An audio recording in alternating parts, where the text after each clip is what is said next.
आदाब, आप देख रहे हैं न्यूज़ एनी टाइम। मैं मोहम्मद कैफ आपसे इस वक्त बात कर रहा हूँ जो सोशल मीडिया पे एक मुद्दा वायरल हो रहा है कर रहे हैं जो इजराइल फ़लस्तीन के ऊपर जो जुल्म कर रहा है, जो ज़्यादती कर रहा है, इसके बारे में हम बात कर रहे हैं। प्रांत अधिकारी को निवेदन दिया गया, निवेदन द्वारा क्या मांग की गई, हमारी उनसे बात करते हैं। आप सबके लिए ये न्यूज़ कोई नई नहीं है, यानी कोई नई वाली न्यूज़ नहीं है कि इजराइल और फ़लस्तीन का मसला एक आज का और 2-4 साल का मसला नहीं है। हम सबको और पूरी दुनिया को ये बात पहले दिन से पता है कि 1947 से इजराइल ने धीरे धीरे जो शरणार्थी इजराइल के जर्मनी से भागकर फ़लस्तीन की सरज़मीन पर आए थे और फ़लस्तीनियों ने उनको रहने के लिए पनाह दी थी, अपनी छत के नीचे जगह दी थी।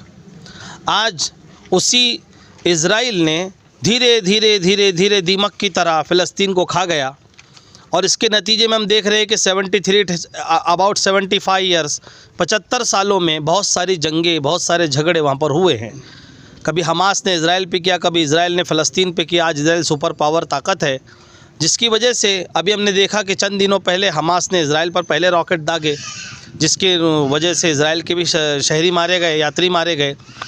और इसी तरह से उसके पलटवार में इजराइल ने भी बजाय हमास पर हमला करने के गाज़ा जैसी सिटी, जिसकी टोटल पॉपुलेशन 23 लाख से 23 लाख की आबादी के ऊपर निहत्ते, मजलूम और दबे कुचले और सीधे साधे शहरियों पर बमबारी की। और ये सिलसिला गुज़िश्ता 8-10 दिन से कंटिन्यूअस शुरू है।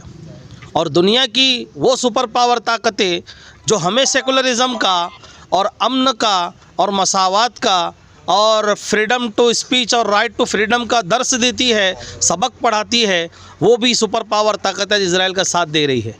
हमारा यह अनुरोध है भारत सरकार द्वारा, जैसा कि हमारी भारत सरकार को भी हम सलाम पेश करते हैं कि कल जैसे कि हमारे भारत सरकार ने स्टैंड लिया, सेंट्रल गवर्नमेंट ने, कि हमारा स्टैंड ये है कि हम फ़लस्तीन के साथ है।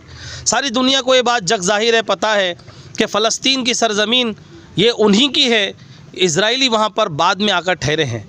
लिहाजा हम ये अनुरोध करना चाहते हैं भारत सरकार से कि आप एक इंटरनेशनल प्रेशर यूएनओ के ज़रिए से इजराइल पर डालें कि वो गज़ा के मासूम और निहत्ते शहरियों पर हमला बंद करे। आप सब ने इंटरनेशनल मीडिया, नेशनल चैनल्स के ज़रिए से, सोशल मीडिया के प्लेटफॉर्म से ये देखा होगा कि अभी 4 दिन पहले जो गज़ा के लोग, जिनके पास इलाज के लिए दवाएं तक नहीं हैं, बेहतरीन एक अस्पताल नहीं है, ज़ख्मियों के इलाज के लिए उनके पास सारे वसाइल ख़त्म हो गए, वहाँ पर भी इजराइल ने अपनी ज़ालिमाना कार्रवाई करते हुए बमबारी की है। नतीजा ये है कि आज गज़ा में मरने वाले बच्चों की तादाद तकरीबन 2000 अबाउट हो चुकी है। 2000 प्लस बच्चे मारे जा चुके हैं, 2700 औरतें मारी जा चुकी हैं। अब तक कुल 5700, और ये भी मीडिया का आंकड़ा है, आप इससे 1000-2000 ज़्यादा ही अनुमान लगा सकते हैं। इतने लोग अब तक मारे जा चुके हैं। ये वो लोग हैं जिन्होंने इजराइल पर हमला नहीं किया। इजराइल अपनी ज़ालिमाना और अपनी कूटनीति के साथ इन लोगों को बराबर प्रेशर और टारगेट कर रहा है।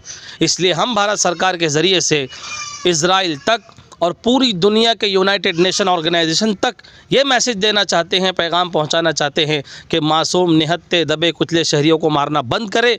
जिससे इजराइल का मसला है, जिससे इजराइल का अटैक है, एक्शन का रिएक्शन करना है, उन्हीं के साथ करे।